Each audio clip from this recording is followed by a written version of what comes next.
Tako, jaz vam bom poskušal danes v čim krajšem času. I will try to give a short presentation of the Eco Village project, since this is a conference on the cooperatives. I will try to give my presentation from this perspective also. First, a little something about the topic of my presentation.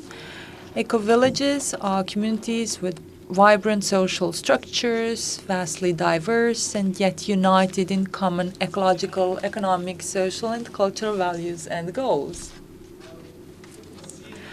Eco-villages are gaining recognition as demonstration sites of sustainability in practice and as important places of information for wider society. Often here we talk about information centers. This is an example from Italy, from a village in Italy. It's probably clear to all that in such a small community, it is not possible not to cooperate, not to participate. If you do not wish to participate, you probably wouldn't be able to live there at all. But of course, not all villages are of this size. And as you heard, today I'm also here in the role of the GEN ambassador. The GEN is a local village ambassador network of traditional villages and kind of purpose goal-oriented villages. It's actually sometimes very difficult to translate things into our own language. We lack some terminology in Slovenian, but so let me tell you something about these communities. These are communities that are established for a certain purpose, be it of ecological nature, social nature, or whatever other goals. So our purpose goal is to co-create economic, social, cultural, and ecological solutions with local participation. So these are 4 key dimensions that have been emphasized many times today. We want every village to become eco-village and every city to become eco-village. I will show you some images, some pictures, and you'll see that we're not talking just about the eco-villages. It's very difficult actually to translate the eco-village to Slovenian language because village in English has different connotation from the Slovene word for village, because in English, village can also be part of a city, while we do not have an adequate translation to Slovenian, and yet we use this vast village for now. So what we try to do is we try to encourage locals, local individuals to participate and also to empower them. Here are 2 definitions about empowerment. You probably all know what empowerment is, but this is quite a wide term, and here's an interesting explanation of what it is. It's a multidimensional social process which helps individuals to gain control over their life. And we've heard actually quite a lot about it today already.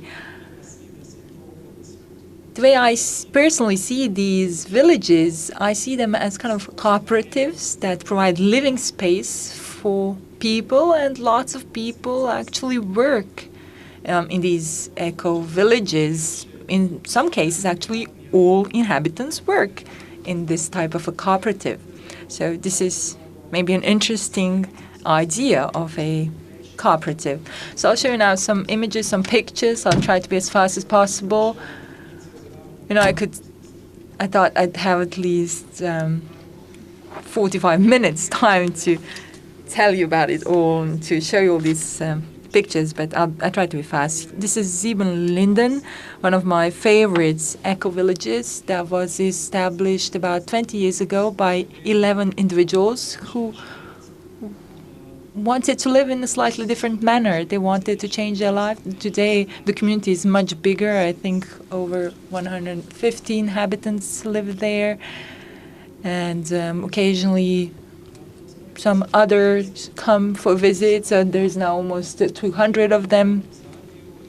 And they've recently purchased new buildings. This is the very first building that they bought, and then they added a wooden building that is used as some kind of a local community center that also has its educational division, which has actually a turnover of approximately 350,000 euro.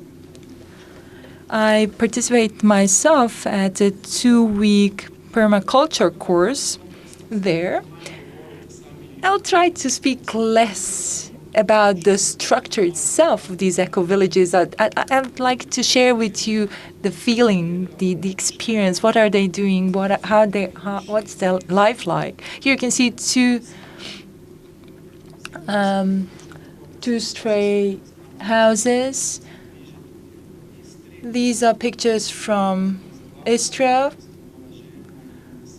This is my wife and my son. They really enjoyed this experience. This is a house also from the Slovenian part of Istria. The 2 other houses that I show you just earlier, it might be interesting to take a look at the numbers. How much money did they invest into it? It was kind of a little experiment. They said, well, we are here. We have lots of work to do. We have actually lots of people, because many volunteers wanted to join them and have, the feel of it, get the feel of it. Because the whole thing is really interesting. Here you can see sleeping quarters in one of these houses. Normally these houses are 2 or 3 family houses. Many of you might actually already know, because you came to my lectures, you know how much money they used to build this house. 8,000 euros. So we can see here what the power of community means, what kind of results we can achieve. The children of the founders are now 14, 15 years old, actually, so they still live with their parents. So there's lots of young people there. And there's lots of visitors from all over the world who come to experience this project, the eco-village living. So you can see different pictures from their houses, and the experience that they offer is very varied. For example, you have solar powered cookers, and they're really wonderful, because the energy of that food cooked there is completely different. It's so powerful. It's so much better from whatever you can get out of the microwaves or the more usual electric stoves.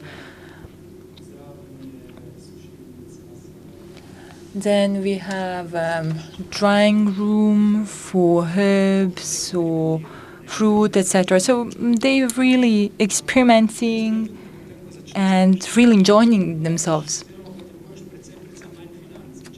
And when you start living this way, then you don't need so much money, and if you don't need that much money, then you don't have to earn that much money. So in that way, you have more time to do what you really want to do, what you care for, what you enjoy.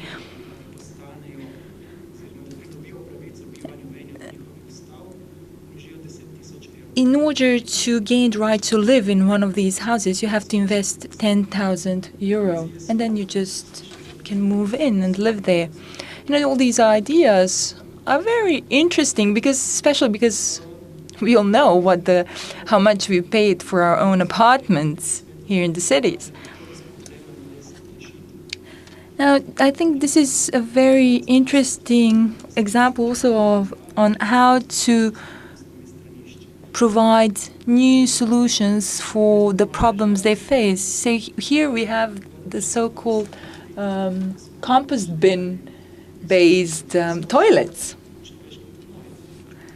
So practically they left the feces and the rest for a while, and then they used that to improve their crops.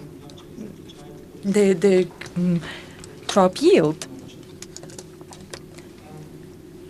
So they capitalized on it several times, actually. So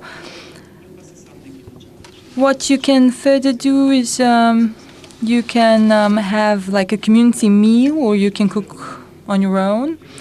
The food is vegetarian, mainly actually vegan.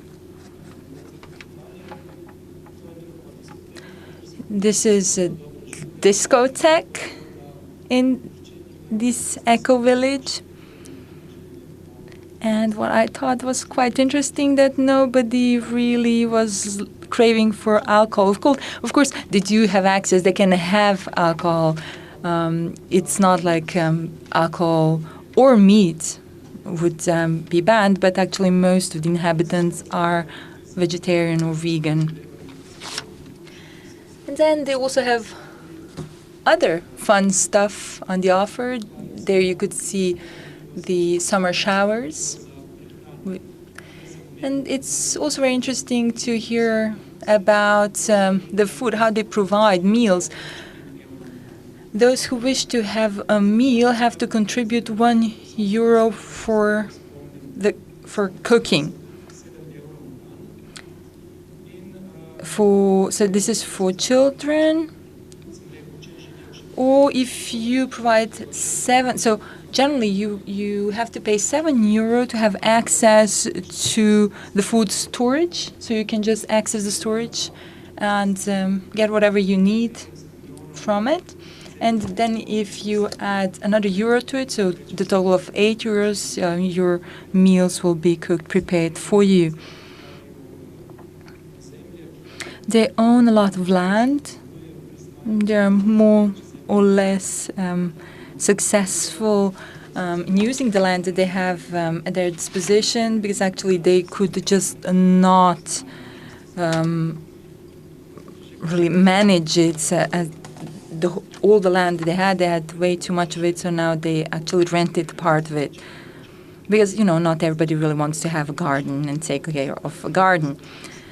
In the beginning, they would take decisions by voting every decision. I agree, I disagree, or I veto the decision. Of course, the person vetoing a decision has to take responsibility for that. But of course, this was only true in the beginning. Now that the community has grown, things have changed, because not all members could be equally informed, and that is why they decided to organize several bodies, like a body for energy, food, it's a committee, so for housing, for food, for energy, etc. And I think each committee has 6 members, and once again, the decision-taking procedure is the same as it was in the beginning. And, the decisions taken by individuals are taken seriously. They don't try to convince people to change their minds, etc. So, and I believe that if you want really to implement the co-decision procedure and the co-creation procedure, this is the way you should go. Nobody should hide behind a group of people and, try to avoid doing something and try to transfer some of the work to others, etc. Everybody has to take responsibility for their actions, for their jobs, for their decisions, etc. Now, this is another example, eco-village from Scotland. This is a picture taken a couple of years ago. This is a picture a couple of decades ago. We know in Scotland we have many winds, drought, etc. But 50 years ago, they decided they are going to do something right here in this piece of land, no matter what. So this is the picture from the village today. Some of the people who established it that established that village are quite old today. We can see here a beautiful wooden house. They like to play with architecture as well. This is an entry to a hall. So they're not just, ascetics who want to rigidly stick to some kind of ideas, etc. They really are very playful and full of creativity and imagination. Now I'd like to share with you a principle of a Danish eco-village. Its inhabitants say we're free of garbage, credits, and foreign aids. One of them told me, I work for, maybe a day a week. The rest of it, I'm free. I have all this free time to do whatever I want. This is Crystal Waters Eco-Village from Australia. Sometimes it happens that they don't get rain for 2 years, but we can see it's very, very green nevertheless. So they've managed to capture the water at the times of rain, and then they use it at the times of drought, etc. So they were very innovative and creative in their solutions. Then another eco-village, again with problems of drought or flooding. So this eco-village contacted an expert in the field, and they said, well, we have problems with drought. We need water in some periods. And he said, well, you can have as much water as you want. And, people would not believe, but this is what they have now. You can see this beautiful lake that was created. When you see these things, you can't believe it, because in the summertime, the land is completely dry. There is no rain at all. And yet, look, it's all green, and you can even jump straight from the bar into the lake and go for a swim. And they even have a special institute for the research of solar energy, solar power, and they have visits not just from Portugal, but also, from all over the world. Now, I should move on faster. Here you can see a beautiful cooker. Very inventive cooker. They actually, when we were there, they showed us how it works. This pole here actually caught fire within a second as soon as they brought it closer to this so-called cooker, so very efficient. And now this is another eco-village from Italy. I believe that some Germans bought a part of it, and they worked and invested into this piece of land a lot. And then all of a sudden they realized that, there's Italians living here as well. So it was only a couple of decades later that they kind of started working together, and actually they've developed great cooperation. They have funds together, they organize events together. But, in the beginning, there were these strange and crazy Germans out there, and, there were Italians on the other side and, looking from afar. But when you take a look at the picture, here, it's completely clear, obvious that there should be cooperation. Here you can see the land, the terraces, that this is very demanding, actually, work. But, they persevere. Not all of them, but many of them do. Now, let's move from rural areas to the cities. Culemborg, for example, in the Netherlands, is an eco-village or an eco-settlement. This picture is not too good. I've never visited Hammarby in Sweden. This is probably one of the most famous eco societies in the world. I believe it has 25,000 inhabitants. Now, we don't have to go into details of their ecological management and things like that. But what's really interesting is that they created many jobs right here, you know. This would otherwise probably be just a housing community that would only welcome people back from work at night, while actually now it's a very active territory throughout the day.